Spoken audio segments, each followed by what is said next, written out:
Oppenheimer presenta. Llega a usted por cortesía de...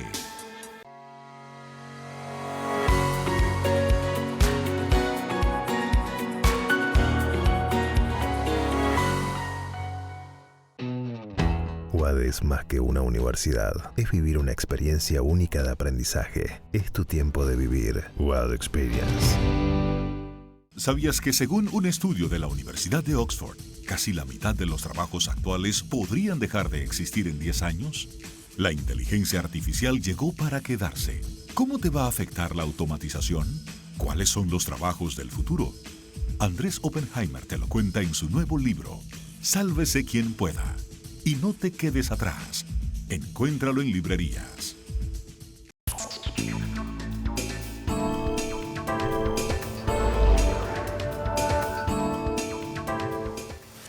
Hola, ¿qué tal? ¿Cómo les va? Soy Andrés Oppenheimer. Gracias por estar con nosotros. Hoy vamos a hacer un programa muy diferente. No vamos a hablar de política ni de economía, sino de la felicidad. Porque de poco sirve la política y la economía si no nos ayudan a ser más felices. Hace pocas semanas viajé a la India para hacer varios reportajes para un nuevo libro que acabo de escribir sobre qué cosas novedosas están haciendo los gobiernos, las empresas y las escuelas para aumentar la felicidad de la gente. Fui a muchos países y en India fui a hablar con las maestras de las escuelas públicas de Nueva Delhi que dan clases de felicidad todos los días. ¿Escucharon bien? En la capital de la India, Nueva Delhi, las escuelas públicas dan clases de felicidad todos los días. Cuando escuché eso la primera vez, me pareció una idea un poco extravagante, por no decir loca. Pero cuando fui a India y hablé con las maestras y los alumnos, me impresionó muchísimo lo que vi y lo que escuché. Hoy vamos a tener en el programa a una de las figuras que entrevisté en India, la ministra de Educación de Nueva Delhi, Atishi Singh, más conocida simplemente como Atishi. Vamos a hablar con ella sobre qué enseñan en estas clases de la felicidad diarias en las escuelas públicas de Nueva Delhi. Y después vamos a hablar con Alejandro Adler, un experto en educación que hizo un experimento de varios años en escuelas del Reino de Bután, en México y en Perú, para ver si las clases de felicidad o de educación positiva o de habilidades socioemocionales, las llaman de diferentes maneras en cada país, pero todas son parecidas. Y él hizo estudios para ver si este tipo de clases tienen un impacto. Le vamos a preguntar qué encontró y qué responde a las críticas de que cada hora que se destina a estas clases de felicidad en las escuelas es una hora perdida para enseñar matemáticas o ciencias o otras disciplinas en las que los alumnos de nuestros países a veces se quedan muy atrás. Y más tarde en el programa vamos a tener nuestro segmento habitual, El Innovador de la Semana, y al final les voy a contar más de lo que vi en las escuelas de la felicidad de India y qué podríamos aprender de ellas. Vayamos directamente a Atishi, la ministra de Educación de Nueva Delhi, la capital de la India. Ministra Atishi, muchas gracias por estar con nosotros. Ministra, por favor, cuéntenos un poco sobre las clases de felicidad que dan en las escuelas públicas de Nueva Delhi. ¿Por qué creen ustedes que estas clases son tan importantes? Muchas gracias, Andrés. Es un placer estar aquí. Creo que las clases de felicidad son importantes porque realmente se enfocan en los grandes problemas que nos afectan a todos, tanto a niños como a adultos. Todos los niños pasan 14 años en la escuela, aprendiendo idiomas, inglés, matemáticas, álgebra, geometría física, química, y hay un 99% de probabilidad que nunca usan ninguno de esos contenidos que aprendieron en la escuela. Pero los problemas reales que nos afectan en el día a día, como los problemas de autoestima, los problemas de trabajar en equipo, los problemas de cómo trabajar con colegas, cómo trabajar con subordinados, no los aprendemos en la escuela. Pasan 14 años de educación escolar y nadie habla de estos temas. Y esa es la razón por la que comenzamos clases de felicidad. Como parte del plan de estudios de la felicidad, En las escuelas públicas de Nueva Delhi tenemos aproximadamente 1.8 millones de estudiantes que comienzan su día todos los días con 35 minutos de una clase de felicidad. ¿De qué grado a qué grado enseñan estas clases de felicidad en las escuelas? Comienzan desde el jardín de infantes en realidad, porque muchas veces los niños ingresan a la escuela a los 3, 4 años, hasta niños que tienen aproximadamente 13 o 14 años. Tienen clases de felicidad a primera hora de la mañana todos los días. Todos los días escolares. ¿Y cuánto duran estas clases? Aproximadamente 35 minutos es la duración promedio de una clase durante el día escolar. La clase de felicidad es la primera clase del día en la escuela e incluye varias actividades. Por ejemplo, los primeros 5 minutos de la clase son de mindfulness o ejercicios de atención plena. Además del mindfulness, hay una serie de otras actividades, por ejemplo, cuentos, parábolas, donde se presentan situaciones de la vida real ante los niños, pero son cuentos con finales abiertos y se les da la oportunidad de discutir estas historias. Al final de una actividad, por ejemplo, se le da una tarea a un grupo de niños, como discutir estas historias. Otra actividad es que los niños expresen sus emociones y valores como la compasión, la confianza, la gratitud, etc. Cada niño habla y expresa sus emociones en torno a estos diferentes temas. Y lo más interesante de las clases de felicidad es que cada niño tiene la oportunidad de expresarse. Por ejemplo, cuando se discute un relato, la discusión puede continuar tanto como sea necesario, hasta que cada niño haya expresado sus opiniones, por lo que podría continuar durante 1, 2, 3, 4 días, hasta que cada niño haya tenido la oportunidad para expresarse. Empecemos describiendo el inicio de cada una de estas clases de la felicidad. Usted mencionó que las clases empiezan todos los días con 5 minutos de ejercicios de atención plena o mindfulness. ¿Nos puede describir, por favor, cómo son estos ejercicios de meditación? ¿Qué hacen los niños cuando entran en el aula? Una vez que ingresan al aula, se sientan en sus escritorios y luego el maestro los guía a través de una sesión de ejercicios de mindfulness o de atención plena. Se les pide a los niños que cierren los ojos, mantengan las manos en sus pupitres y el maestro les pide que gradualmente comiencen a prestar atención a los diferentes sonidos que tienen a su alrededor. Luego les piden que presten atención a cuál es el sonido más cercano y luego el más lejano. ¿Cuál es el sonido más fuerte? ¿Cuál es el sonido más suave, por ejemplo? Y gradualmente, los niños comienzan a concentrarse. Entonces, es casi como si el mindfulness fuera una forma de meditación guiada en la que los niños aprenden a concentrarse, a enfocarse, a ser más introspectivos al comienzo del día. Y usted dice que después de estos ejercicios de meditación o de mindfulness, cuando abren los ojos, los niños están más concentrados. Sí, definitivamente están más atentos, porque cuando un niño viene a la escuela, no sabemos por la cantidad de cosas que está pasando. Las dificultades en su casa, situaciones familiares, presiones, relaciones interpersonales problemáticas con otros niños o sus amigos. Y hacer este tipo de ejercicios de mindfulness le ayuda a concentrarse, a estar más atento en el aula. Tenemos que ir a un corte. Cuando volvamos, vamos a preguntarle a la ministra de Educación de Nueva Delhi qué responde a los críticos que dicen que cada hora de clase de felicidad es una hora menos para enseñar matemáticas o ciencias o otras asignaturas en las que muchos niños se quedan atrás. No se vayan, ya volvemos. Exclusivas residencias de lujo frente al mar en Miami. El nuevo desarrollo de Fortune International Group y Chateau Group. Una ubicación privilegiada con inmejorables vistas al mar y la ciudad. The St. Regis Residences, Sunny Isles Beach en Miami, es el lugar perfecto para una vida soñada. La impecable arquitectura y el refinado estilo de St. Regis, junto con los exclusivos servicios y amenidades, ofrecen una experiencia inigualable.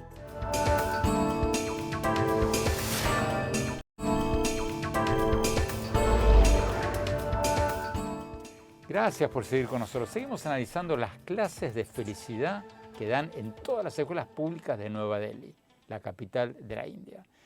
Todos los días, todas las escuelas públicas dan 1 hora de clase de felicidad que dura 35 minutos, 40 minutos. Como les contaba en el blog anterior, hace pocas semanas viajé a la India para hacer varios reportajes para un nuevo libro que acabo de escribir sobre qué cosas novedosas están haciendo los gobiernos, las empresas y las escuelas para aumentar la felicidad de la gente. Y ahí, en Nueva Delhi, hablé con la ministra de Educación de Nueva Delhi sobre las clases de felicidad. Como les contaba hace un rato, cuando escuché por primera vez sobre estas clases, mi reacción fue de escepticismo. Pero después de hablar con ella, y ustedes la pueden escuchar ahora, y después de hablar con los alumnos, me impresionó muchísimo lo que vi y lo que escuché. Sigamos viendo mi entrevista con la ministra de Educación de Nueva Delhi, Atishi. Ministra, ¿cómo saber cuán efectivas son estas clases de felicidad? ¿Ustedes han hecho estudios de impacto? Y si los han hecho, supongo que los habrán hecho, ¿qué resultados mostraron? Se hicieron varios estudios. Uno fue realizado por el Instituto Brookings de Estados Unidos, otro por nuestro propio Consejo de Educación e Investigación en la Formación de Docentes. Y ambos estudios encontraron cosas muy interesantes. Por ejemplo, que con el plan de estudios de la felicidad, las relaciones entre los niños y sus amigos y las relaciones entre los niños y sus familias mejoraron. Y al mejorar las relaciones con sus familias, pasaron más tiempo con sus padres, tuvieron más conversaciones con sus padres que antes, e incluso sus relaciones dentro de la escuela comenzaron a mejorar. Cuando a los niños, como parte de este estudio, se les pidió que compartieran sus experiencias, la gran mayoría de ellos dijeron que se sentían más seguros de sí mismos desde que comenzaron las clases de felicidad. Además de los ejercicios de mindfulness o de atención plena, estos ejercicios de meditación que hacen los niños al comenzar cada clase, usted mencionó que a los niños le cuentan relatos todos los días de casos reales. ¿Nos puede dar un ejemplo de estos relatos? Sí, por ejemplo, no son solo historias. Muchas de ellas pueden ser situaciones de la vida que los estudiantes pueden ver en sí mismos. Hay una historia, por ejemplo, que tiene un gran impacto en los estudiantes, especialmente los que son un poco mayores, los adolescentes. La historia trata de un adolescente, un chico joven que quiere comprar una moto y le dice a su padre que no podrá ser popular con sus amigos si no tiene una moto nueva. Y el padre, que obviamente no está en una buena situación económica, le dice que en ese momento no puede permitirse comprar una motocicleta. El hijo se enoja y le dice: tú nunca harías nada por mí. Se va de la casa muy enfadado. Y el padre entonces sale de la casa a vender su propio automóvil para comprarle una motocicleta a su hijo. Y el hijo, sin saber lo que está haciendo su padre, le roba la billetera a su padre. Y cuando sale de la casa se da cuenta que los zapatos de su padre están muy gastados, que el padre necesita zapatos nuevos, pero sigue adelante.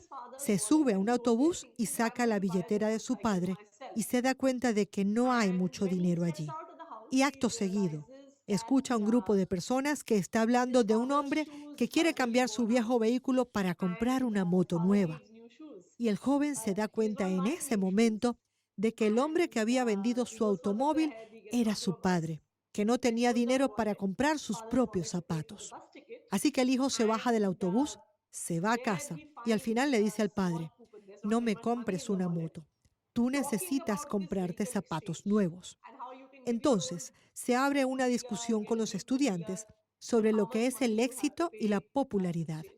¿Hubiera sido mejor persona el joven si hubiera tenido una motocicleta nueva o habiendo tomado la decisión de decirle al padre que no la compre y en cambio se compre zapatos?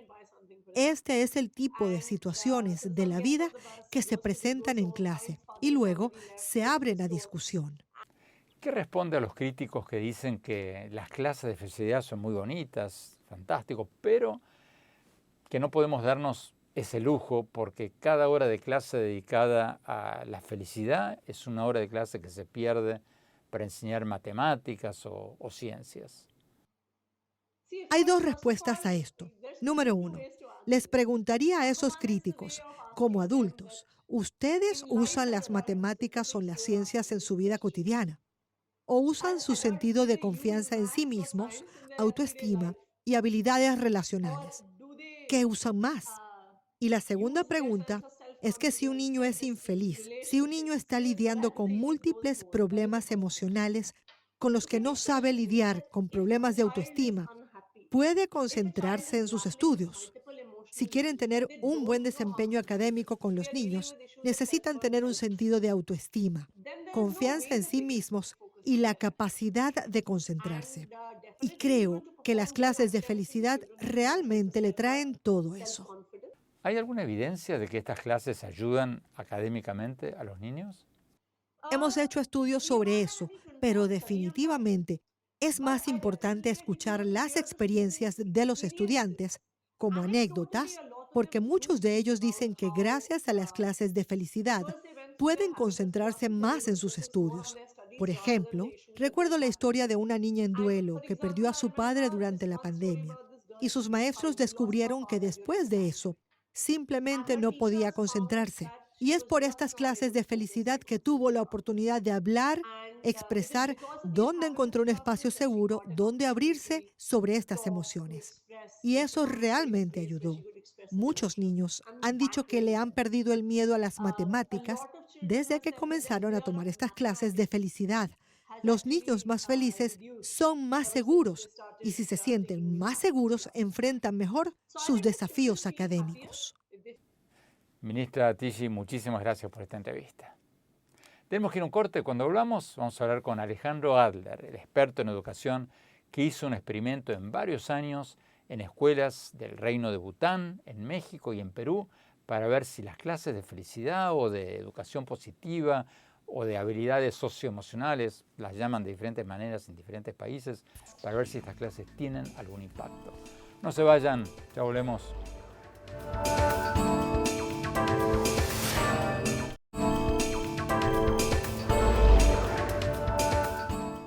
Gracias por seguir con nosotros. Como les contaba antes, estuve hace pocas semanas en India y otros países para hacer varios reportajes para un nuevo libro que acabo de escribir sobre qué cosas novedosas están haciendo los gobiernos, las empresas y las escuelas para aumentar la felicidad de la gente. Y en India investigué el tema de las clases de felicidad que enseñan en todas las escuelas públicas de Nueva Delhi, la capital de India. Recién vimos la entrevista con la ministra de Educación de Nueva Delhi. Vamos ahora con el profesor Alejandro Adler, el experto en educación, que hizo un experimento de varios años en el Reino de Bután, en México y en Perú, para ver si las clases de felicidad o de educación positiva o de habilidades socioemocionales, en cada país le ponen otro nombre, tienen algún impacto. Vamos a preguntar, ¿qué encontró? Vamos a la entrevista. Profesor Adler, muchas gracias por estar con nosotros. Alejandro, tú has estudiado como pocos las clases de felicidad o de educación positiva o como queramos llamarlas. Has hecho tu doctorado en este tema. ¿Qué le respondes a quienes dicen que nuestros países en América Latina y en Estados Unidos no pueden darse el lujo de enseñar estas materias sobre la felicidad en las escuelas porque tenemos una crisis educativa impresionante y cada hora de clase que se usa para enseñarles a los niños a ser más felices es una hora que se pierde en enseñarles matemáticas o ciencias? ¿Qué respondes a estas críticas de que no podemos darnos este lujo con el atraso educativo que tenemos? Sí, bueno, gracias Andrés, primero que nada por tenerme en el programa. Es un placer y un privilegio hablar contigo y con todo el público. Primero que nada, afortunadamente ya tenemos datos de más de 11 años de investigación bastante rigurosa y científica, donde vemos que invertir en las habilidades, las competencias para el bienestar o la felicidad, si lo queremos llamar de manera más simple, pero yo lo llamo bienestar porque realmente es invertir en el bienestar integral, mental, emocional, social, conductual de los educadores y sobre todo de los estudiantes. Hemos visto que al invertir en las habilidades para el bienestar, y ahora podemos ahondar en cuáles son estas, no solo suben los niveles de bienestar de los estudiantes, sino que mejora su desempeño en incluso pruebas estandarizadas de matemáticas, de ciencias, de alfabetización, pruebas nacionales estandarizadas e incluso pruebas internacionales como PISA. Entre más inviertes en habilidades para el bienestar, más resultados académicos tienes. Y hemos visto que, de hecho, te cuesta una décima parte invertir en el capital humano, invertir en esas habilidades para el bienestar, para tener rendimientos académicos, de lo que te cuestan programas comparables que se enfocan solamente en incrementar matemáticas, ciencias, alfabetización, conocimiento en historia y demás. Pero, ¿qué le respondes, Alejandro, a quienes dicen que las clases de la felicidad o de educación positiva pueden funcionar en otras partes del mundo, pero que en América Latina tenemos un atraso educativo tan enorme que no podemos darnos ese lujo? Porque tú lo sabes bien, el Banco Mundial, la UNICEF, sacaron un informe hace poco diciendo que al paso que vamos, 4 de cada 5 niños latinoamericanos de sexto grado no van a poder leer y entender un texto simple. ¿Qué respondes a ese argumento? Que la educación para la felicidad podrá funcionar en India, pero que en América Latina tenemos que tener como prioridad enseñarles matemáticas, lectura, otras cosas.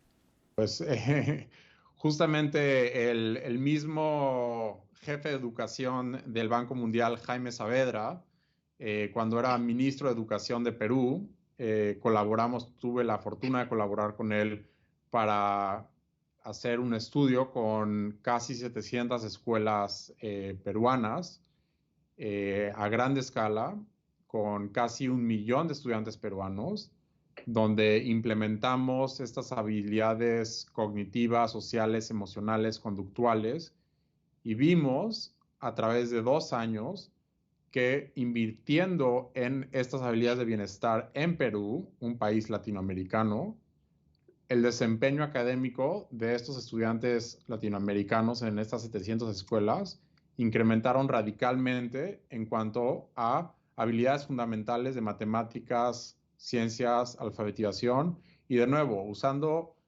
las mismas pruebas nacionales de Perú y las pruebas internacionales como PISA para el desarrollo.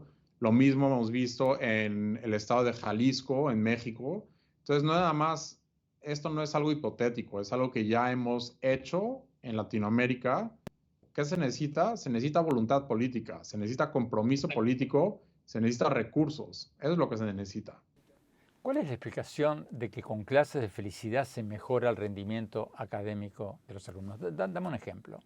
La explicación clave es que la intervención es ante todo en los educadores.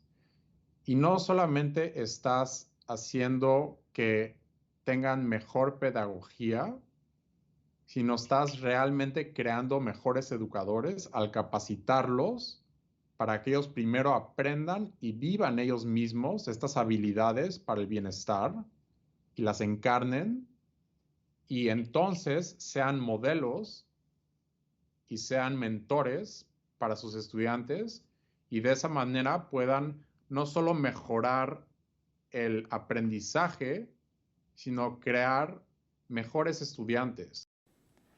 Tenemos que ir a un corte. Cuando volvamos, vamos a pedirle al profesor Alejandro Adler que nos dé más ejemplos concretos de lo que enseñan a los niños en las clases de la felicidad. No se vayan, ya volvemos.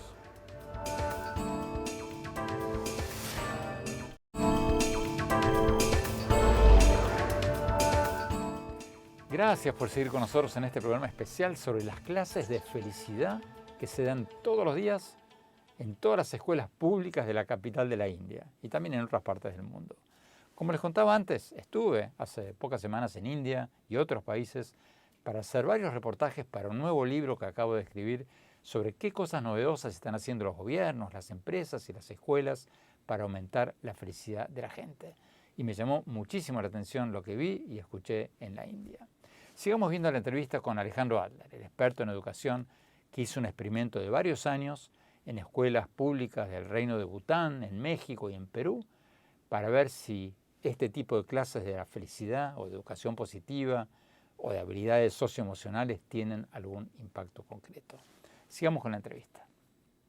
Alejandro, Una de las cosas que más me impresionó en mi viaje a India, visitando estas escuelas donde se dan clases de felicidad, son las historias de casos reales que les cuentan los maestros a los estudiantes para enseñarles, por ejemplo, a tolerar el fracaso. Por ejemplo, los maestros les cuentan a los niños el caso de Michael Jordan, que erró 1.197 tiros de 3 puntos y, sin embargo, terminó siendo un campeón mundial de la NBA. Cuéntanos, por favor, de esta técnica que usan en las clases de felicidad para enseñarles a los niños a ser más resistentes a los fracasos, a los reveses de la vida. Sí, absolutamente, Andrés. Mira, ahora con la pandemia, primero fue una crisis de salud física, después vino una crisis económica, pero ahora viene una crisis tremenda de salud psicológica, donde hay, y estamos esto midiéndolo a nivel de la ONU, a nivel internacional en niños, niñas y adolescentes, donde cómo los niños, niñas y adolescentes se aislaron tanto y se volvieron tan adictos a las pantallas y aprendieron a tener gratificación inmediata con videojuegos y con redes sociales, dejaron de tener lo que llamamos resiliencia, que es tolerancia al fracaso, y se acostumbraron a tener gratificación inmediata, que es lo que quieran, cuando quieran, en este momento. Y podemos ver un ejemplo muy reciente. Ahora en verano del 2022, Argentina, Lionel Messi, posiblemente el mejor jugador del mundo en ese momento, o tal vez en la historia, pues perdieron su primer juego contra Arabia Saudita. Pero no solo no se tiró en posición fetal a llorar en el campo, sino ganaron la Copa del Mundo. Y Lionel Messi se va a poder jubilar con una Copa del Mundo en su carrera. Y es una de las habilidades fundamentales que nosotros promovemos en los niños, las niñas y los jóvenes, los adolescentes, que es cuando tienes un fracaso, no lo interpretes como yo voy a fracasar en todo siempre, sino esto es algo que pasó de manera circunstancial, no es mi culpa, es algo que pasó solo en este ámbito. O sea, los maestros cuentan esta anécdota de Messi en la clase y le dicen a los niños que un fracaso no es el fin del mundo. Y no es el fin del mundo. Y ahí pasamos de lo que se llama tener lo que se llama estrés postraumático, depresión, ansiedad, a lo que se llama crecimiento postraumático y no estar bien a pesar de los desafíos, sino estar bien por los desafíos. Y Einstein decía, crecemos no al máximo, no en nuestros mejores momentos, sino en nuestros mayores fracasos. Entonces, pero para esos aprendizajes de esos mayores fracasos, necesitamos el ingrediente de la resiliencia. Finalmente, Alejandro Adler, además de India y de Bután, ¿qué otros países están avanzando en esto de enseñarles a los niños a ser más positivos, más felices? Los países que están realmente a la vanguardia a nivel política pública nacional, Bután lo está haciendo a nivel nacional, India lo está haciendo a nivel estatal en Nueva Delhi, Nueva Zelanda lo está haciendo a nivel nacional, Eslovenia lo está haciendo a nivel nacional, Finlandia lo está haciendo desde los 90s a nivel nacional. En Finlandia, los países nórdicos en general, Dinamarca, Noruega, Suecia, están incorporando esto. En Canadá, aquí mismo, estamos empezando a ver esto a nivel provincia, no nacional, pero más y más países están viendo que no nada más es deseable promover una educación para el bienestar, sino que es factible. Es factible en que podemos incrementar el bienestar y tiene valor intrínseco porque el bienestar de las niñas, niños y jóvenes tiene valor como un fin en sí mismo, pero como si no fuera poco, Andrés, se traduce a mejores resultados académicos y eventualmente mejores resultados profesionales y personales. Alejandro Adler, muchísimas gracias por esta entrevista. Tenemos que ir a un corte. Cuando volvamos, nuestro segmento habitual, el innovador de la semana, y después les cuento más sobre las clases de felicidad que vi en India. No se vayan, ya volvemos.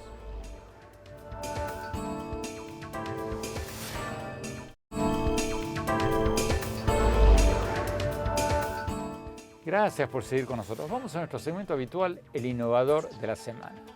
Hoy les vamos a presentar a José Fernando Vélez, el emprendedor colombiano que fundó Bolt, una empresa que le permite a los pequeños comerciantes, una señora que vende arepas, empanadas en la calle, por ejemplo, hacer cobros en tarjetas de crédito.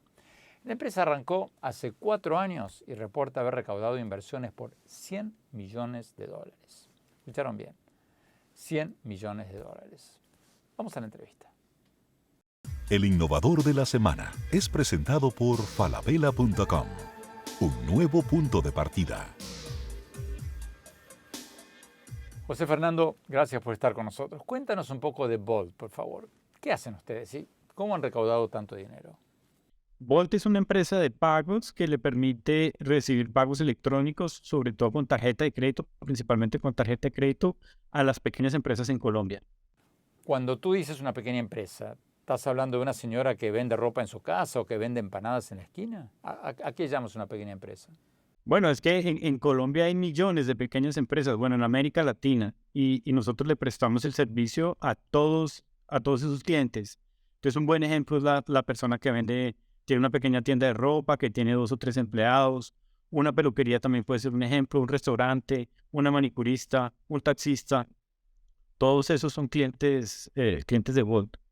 ¿Y cómo funcionan? ¿Qué son ustedes? ¿Una aplicación de celular o una página de internet o un datáfono? El aparatito que usan los comerciantes cuando pagas con una tarjeta de crédito. Sí, nosotros le ofrecemos a nuestros clientes un datáfono muy sencillo, muy económico, que les permite recibir pagos con tarjetas. Entonces ellos conectan ese datáfono al celular y por medio del celular controlan el datáfono y les permite recibir pagos con cualquier tarjeta de crédito. Una de las grandes diferencias de Bolt versus los bancos tradicionales es que nosotros les vendemos el aparato. El aparato en pesos colombianos vale 49,000 pesos. O eso es $10. ¿Cuánto han crecido? ¿Cuántos clientes tienen? Tardamos 1 año en desarrollar la tecnología y en esos 3 años, desde que empezamos nuestras ventas a ofrecer el servicio, hemos vinculado a más de 330,000 comercios, clientes que utilizan o que han adquirido el datáfono. ¿Y cuánto han recaudado hasta ahora? Bueno, hemos recaudado un poco más de $100 millones en inversión. Hemos tenido varias rondas de inversión y eso es lo que nos ha permitido pues invertir y desarrollar la empresa, afortunadamente. Y eso también nos permitió hace poco, bueno, hace no tan poco, pero hace 2 años constituimos una entidad financiera aquí en Colombia. Nosotros vemos los pagos como un medio para armar una base grande de clientes, pero la oportunidad es mucho mayor y la oportunidad es ofrecerles una plataforma entera de servicios financieros y tecnológicos a estas empresas. Para eso constituimos un banco, una compañía de financiamiento aquí en Colombia, con la idea de ofrecerle el datáfono, que es el que permite recibir pagos con tarjeta, una cuenta bancaria para que reciban en esa cuenta los dineros, una tarjeta de débito para que los pueda utilizar para que disponga ese dinero, y con toda esa información que se captura al procesar los pagos podemos hacer modelos de riesgo crediticio para ofrecerles crédito de capital de trabajo a estos empresarios. Estos empresarios que nosotros atendemos, muchos de ellos son informales, ellos todavía no tienen una empresa constituida, tienen 2, 3 empleados, no son muy grandes todavía, y a las entidades financieras tradicionales les cuesta mucho trabajo analizar el riesgo de crédito. José Fernando, muchísimas gracias, muchísima suerte. El innovador de la semana es presentado por falabella.com, un nuevo punto de partida. Tenemos que ir a un corte. Cuando volvamos, mi reflexión sobre las clases de felicidad y lo que vi y escuché cuando fui hace pocas semanas a India a entrevistar a los maestros que enseñan felicidad en las escuelas públicas de Nueva Delhi. No se vayan, ya volvemos. En falabella.com, la calidad la dejamos en manos de expertos. Creo que hemos encontrado el Santo Grial 3.0. Aprobado, aprobado, aprobado. Caracoles. Miles de marcas, miles de emprendedores, la mejor calidad. Me encanta. Todo lo que necesitas está en el nuevo falabella.com. Descarga la app.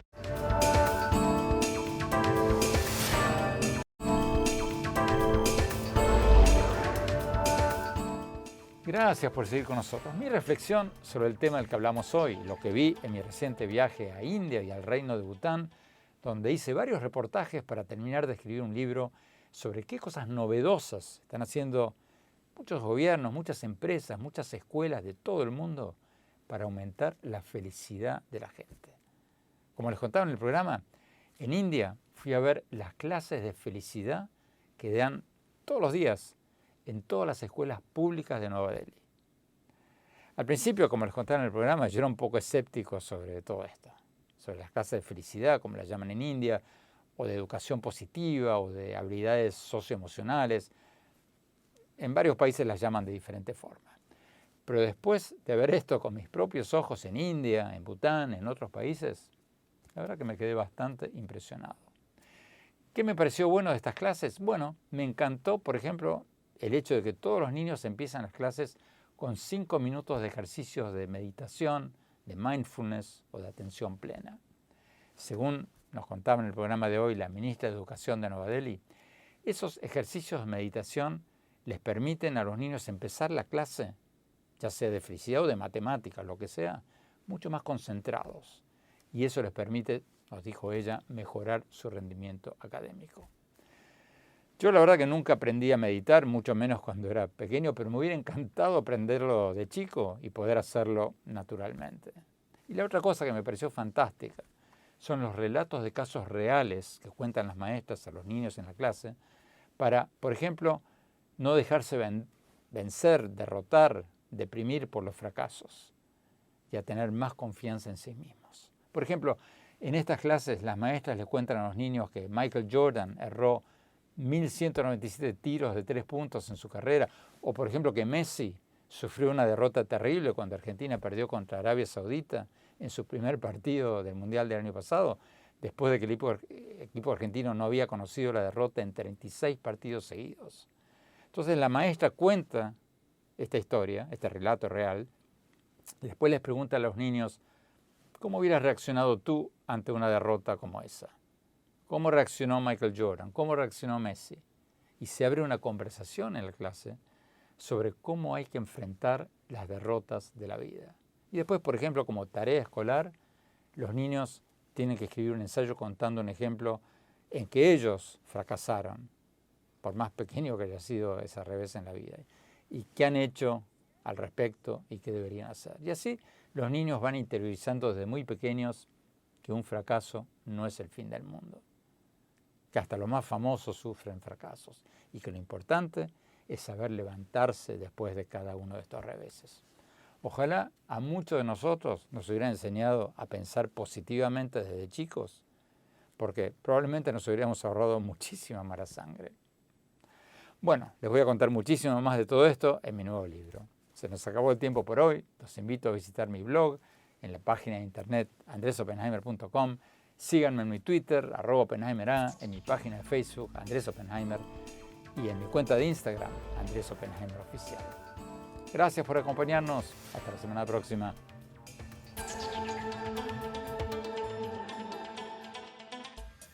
Oppenheimer presenta. Llega a usted por cortesía de...